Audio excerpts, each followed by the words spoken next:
In this edition of Jessica Talks About Online Courses, we're going to talk about how to sell your course. Because I guarantee that you're sitting out there like, okay, I can create it. I can come up with an idea, but how do I sell the dang thing?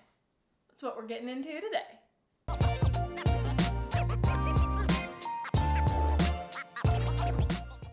Welcome back to my channel. I'm so pumped that you're here. If you are ready to build a business that supports a life that you love, click subscribe, because that's what I am here for, yo.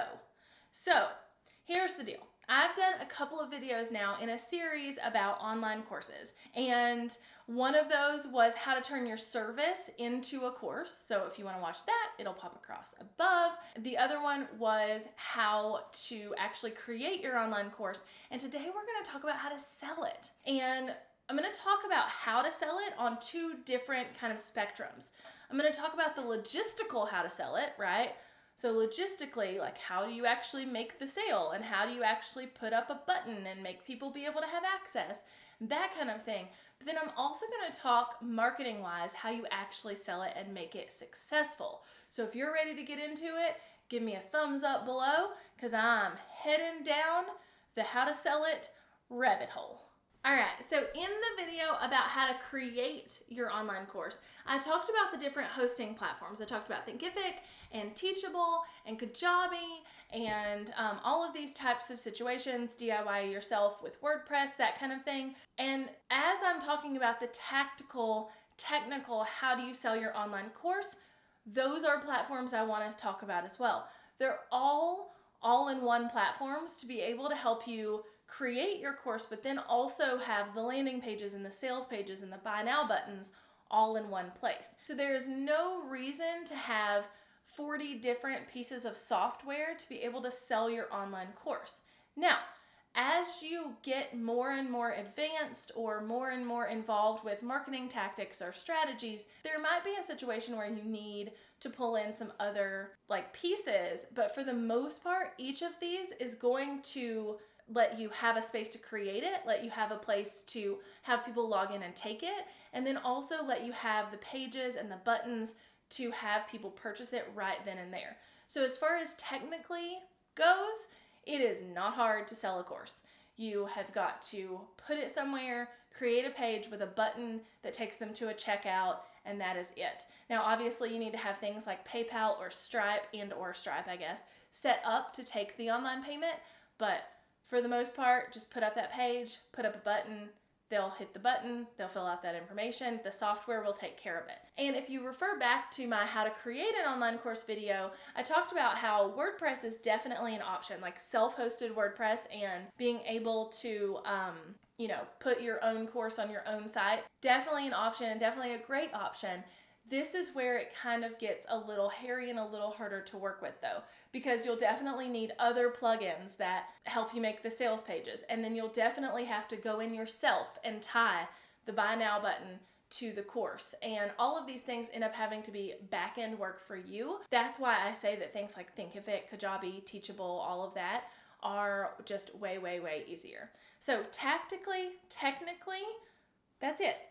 Sell it on the same platform that you're creating it and delivering it on. Don't try and get too fancy or try and get too crazy, because you don't need to, okay? Now, marketing wise, how to sell your course is something I really want to go a little deeper into, because there's so many different ways to actually get that done, to actually make that sale. So let's go in that direction now that we have the tactical stuff covered. Okay, so the first foremost option I want to talk about with marketing and selling your course is probably the most obvious and the most commonly done way, and that is to make a launch and sell to your existing audience.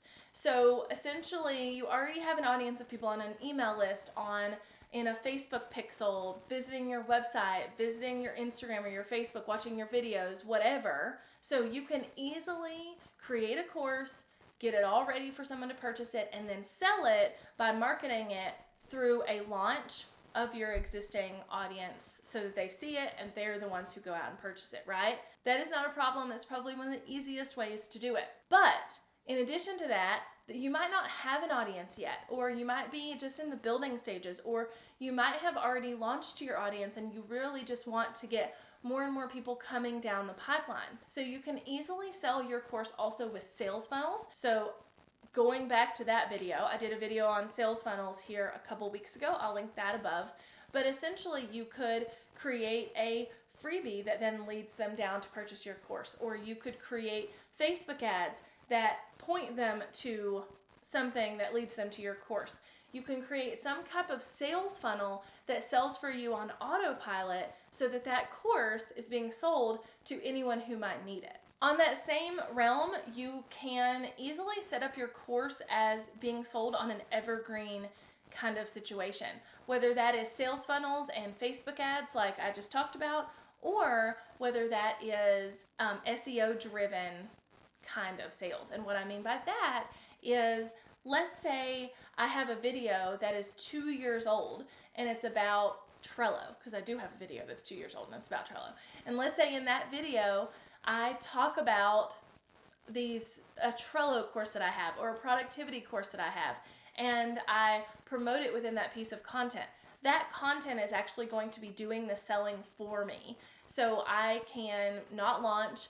I don't even have to make a sales funnel for it. It's just that my content and my SEO driven content, my blog, my YouTube video, whatever, is driving sales for me. So those are kind of the 3 different ways you can market your course: through launches with your already existing audience, through sales funnels so that you get people in the top and then trickle them down to being a purchaser, or through content that is SEO driven that gets them from searching for that thing on Google or YouTube to purchasing your course as well. So selling an online course is not hard, either on the technical, tactical side or the marketing side, but here is the key to all of it. And I've said this before, I'll say it 100 times again, and that is to build an audience. If you don't have an audience to launch to, they'll never buy your stuff. If you don't have an audience that works well on Facebook ads to get people into sales funnels, or that works well with however you're getting people into sales funnels, they won't be able to go through the sales funnel and purchase from you.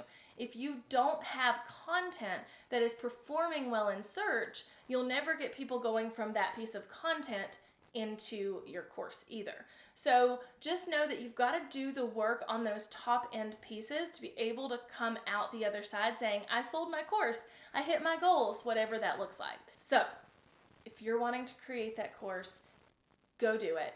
I promise it's a fun ride. And hopefully you got all of your questions answered in this fun little series on course creation that I've done over the last couple of weeks. And if you have any questions, hit me up in the comments below. And until next time, make sure you hit subscribe, because I don't want you to miss any other tips and tricks every single week to help you build a business that supports the life that you love. Bye, y'all.